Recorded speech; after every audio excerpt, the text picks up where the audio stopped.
un alma universal, un corazón universal, y la fidelidad a Cristo hace que quiera incendiar al mundo con el fuego que Cristo ha venido a traer a la tierra. Ese fuego espiritual que arde en la inteligencia cuando conoce el misterio de Dios revelado por nuestro Señor, y en la voluntad cuando, por la gracia, participamos de la misma vida de Dios. Esa ha sido la misión de Cristo, que se prolonga en la Iglesia: convertir a los hombres en hijos de Dios y formar de la humanidad un solo rebaño bajo un solo pastor que será entregado a Dios Padre. Cristo en este Evangelio, por tanto, encomienda a la Iglesia que predique a todos los pueblos la única verdad que salva.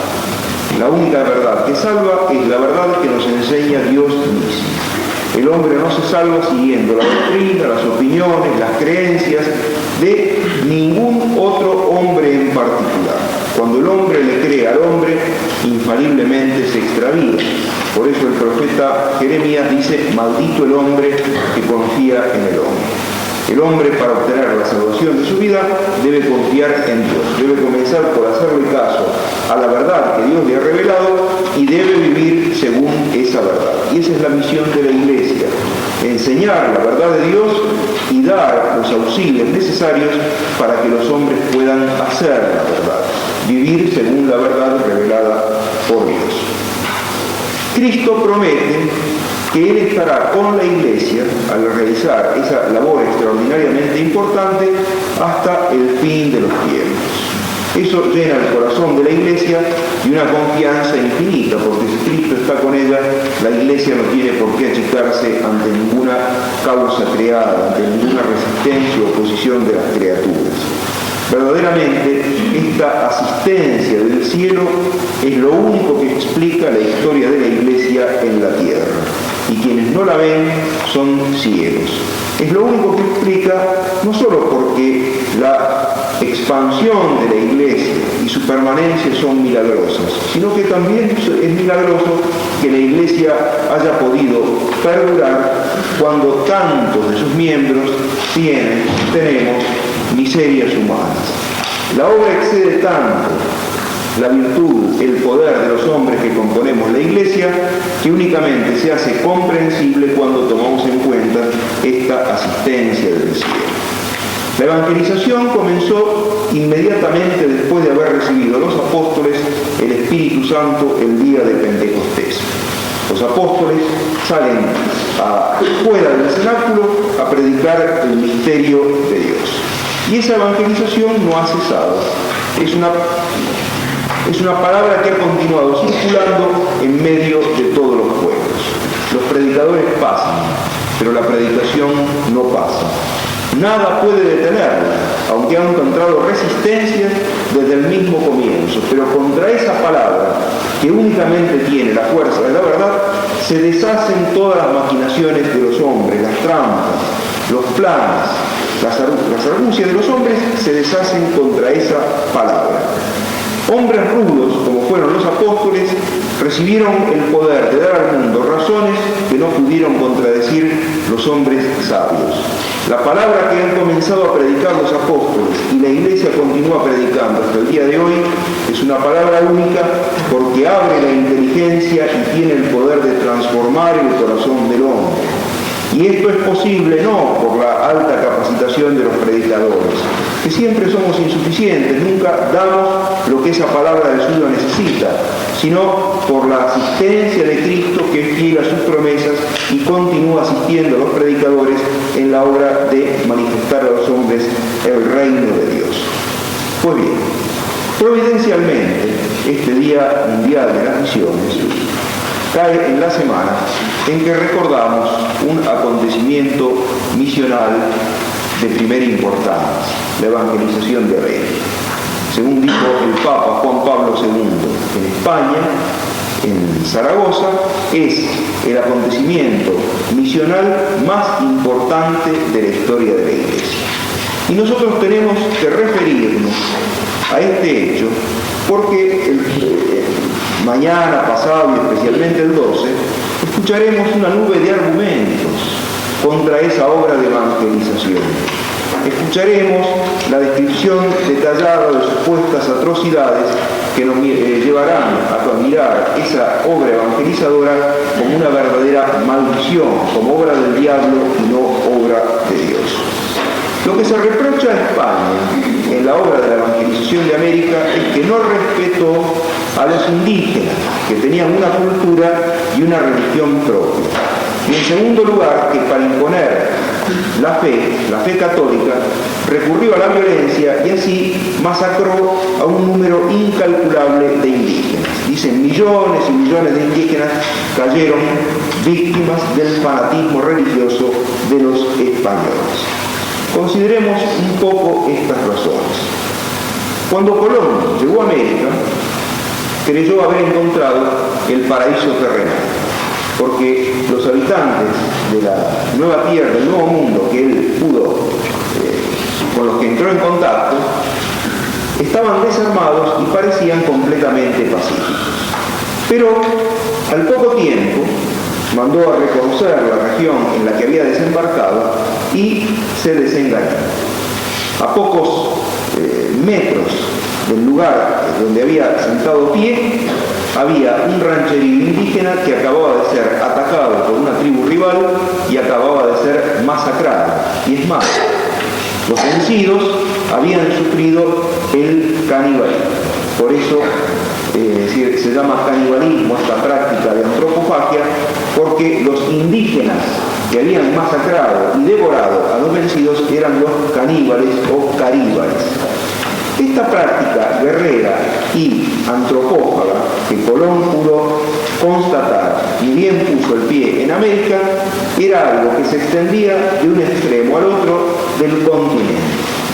Los historiadores que narran la historia verídica y no la historia fraguada por la pasión, por el odio a la fe y odio a España, son unánimes en afirmar lo siguiente: el estado normal de los indios en América era la guerra, y prácticamente todos los pueblos americanos practicaban el canibalismo, practicaban la antropofagia.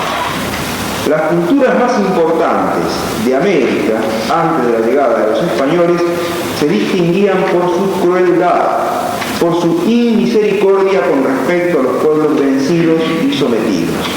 Esas tres culturas eran los incas en el Perú y en México, en Centroamérica, los mayas y los aztecas.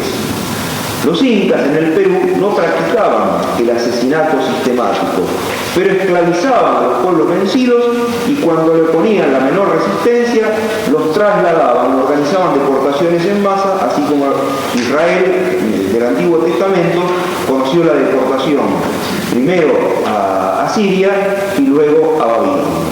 Pueblos enteros arrancados de su tierra, de su lugar de origen, porque amagaban con resistir a la tiranía de los incas. Vivían en estado de siervos y mantenían la prosperidad del imperio incaico con pesados tributos.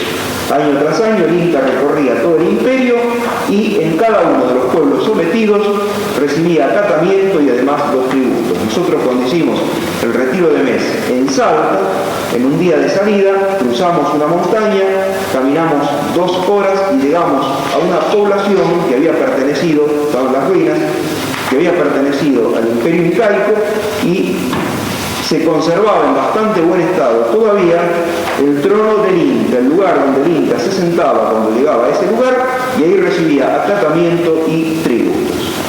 La situación en América del Norte era mucho más pesada, mucho más grave, porque los mayas y los aztecas eran sanguinarios asesinos.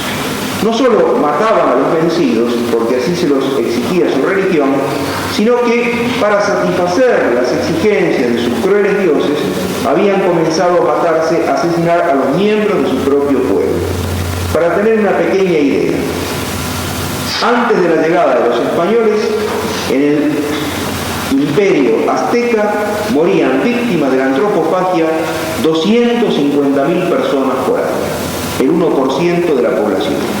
Pensemos, ¿qué dirían los historiadores si en este momento en la Argentina cayeran víctimas de la antropofagia 300.000 personas por año. Dirían que es un espanto, es una calamidad. Pues bien, esa proporción se salvaba en México antes de la llegada de los españoles. Ellos creían que honraban a sus dioses ofreciéndole la sangre de las víctimas. De modo que la llegada de los españoles no solo terminó con una religión cruel, sino que además los liberó del autoexterminio. Desgraciadamente los españoles llegaron muy tarde para los mayas y cuando desembarcaron en Centroamérica el imperio maya ya se había extinguido. Habían llevado hasta tal extremo el ritmo del asesinato, el ritmo de sacrificar víctimas a sus dioses sanguinarios, que terminaron apagándose, autoaniquilándose, porque había un mayor número de víctimas que de nacimientos. Por eso se extinguió, pero no se extinguió por haber sido derrotado en la guerra, sino se extinguió víctima de su locura. ¿Quién estaba detrás de todas esas religiones crueles, sanguinarias, que mantenían a los hombres alejados del conocimiento del verdadero Dios? Estaba el demonio. La llegada de los españoles no solo liberó a esos pueblos del autoexterminio, sino que los liberó además de la esclavitud del demonio. Los liberó de la esclavitud del demonio. España trajo el agua del bautismo a las nuevas tierras.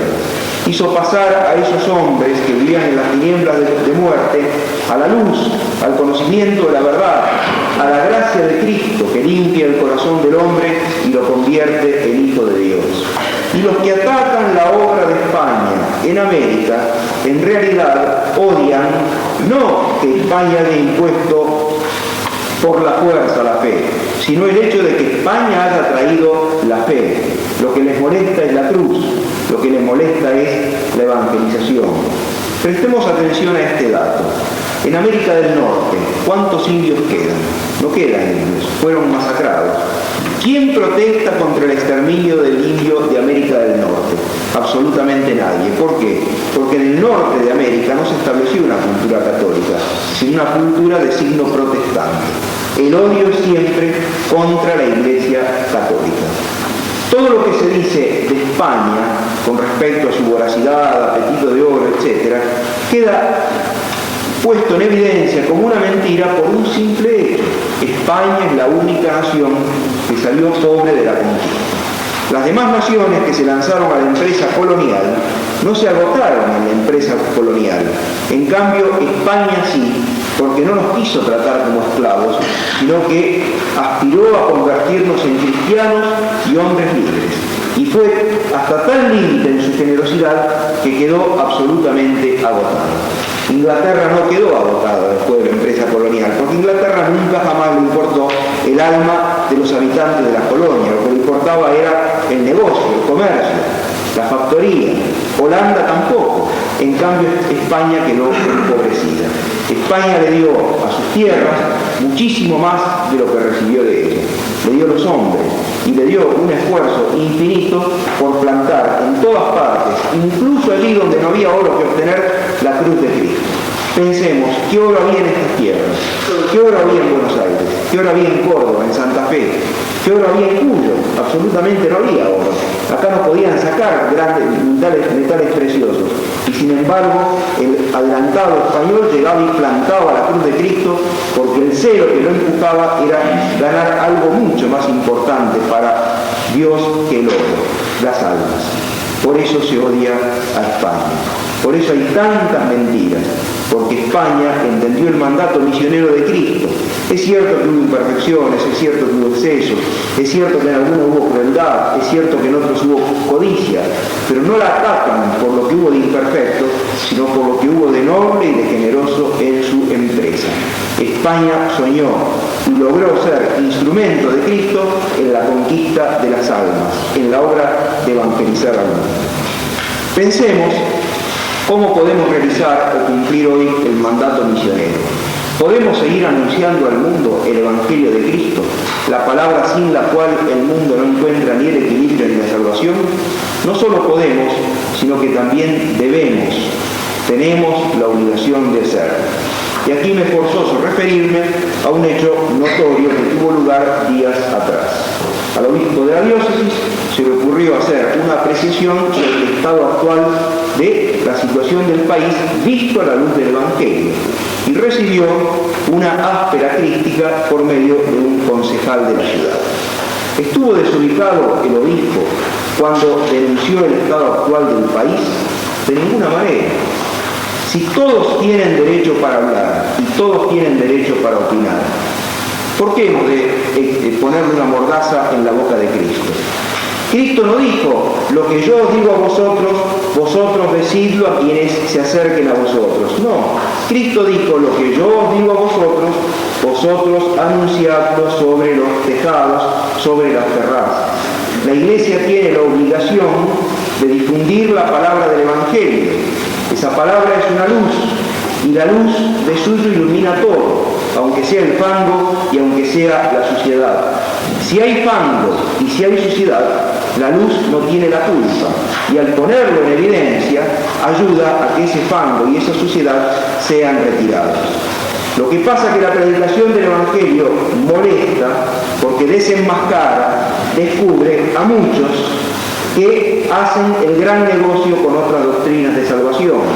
Así tanto se enseña que no hay salvación fuera de la democracia, y puede ser que tengan razón, pero no hay salvación para ellos, que se salvan por la democracia porque se hacen nombrar concejales, intendentes, senadores, diputados, embajadores, presidentes, y se llenan los bolsillos mientras las cosas van de mal en peor. La democracia es un régimen alimenticio, porque es un comedero para aquellos que consiguen cargos. Pero ¿cuál es el resultado de este régimen en la Argentina? Somos el primer país del mundo en inflación. Somos el país que tiene mayor alto índice de suicidios en el mundo. Somos el país que tiene mayor cantidad proporcional de accidentes de tránsito. Esto no es indicio de que el país sufre una verdadera descomposición moral o espiritual, y si todos tienen derecho para envenenarnos con la verdad, con el error, con la fábula, para enloquecernos con la corrupción, ¿acaso la Iglesia de Cristo no tendrá derecho para llamar al pan pan, al vino vino, y denunciar las llagas profundas de esta gran enfermedad que está padeciendo la Argentina hoy? Si la luz de Cristo no ilumina a la Argentina, ¿qué esperanza tenemos de salir de esta crisis, de esta situación en la que estamos pasando? Por eso, ha hecho muy bien el obispo de esta diócesis en hablar como ha hablado.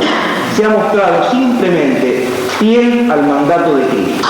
La palabra que ha recibido la Iglesia no es propiedad de la Iglesia, sino que ella la tiene como depositaria, y se le aplica la parábola de los talentos. Lo recibido debe hacerlo producir, debe entregarlo a los demás para que prendan los demás, por lo menos quienes están bien dispuestos, acepten esa verdad, se conviertan y se salven. Porque la Iglesia no está puesta por Cristo en el mundo para caer simpática a los poderosos, sino para que la Iglesia está puesta por Cristo en el mundo para predicar la verdad que suscita la contradicción, pero que en aquellos que están bien dispuestos lo lleva a la conversión y a la salvación.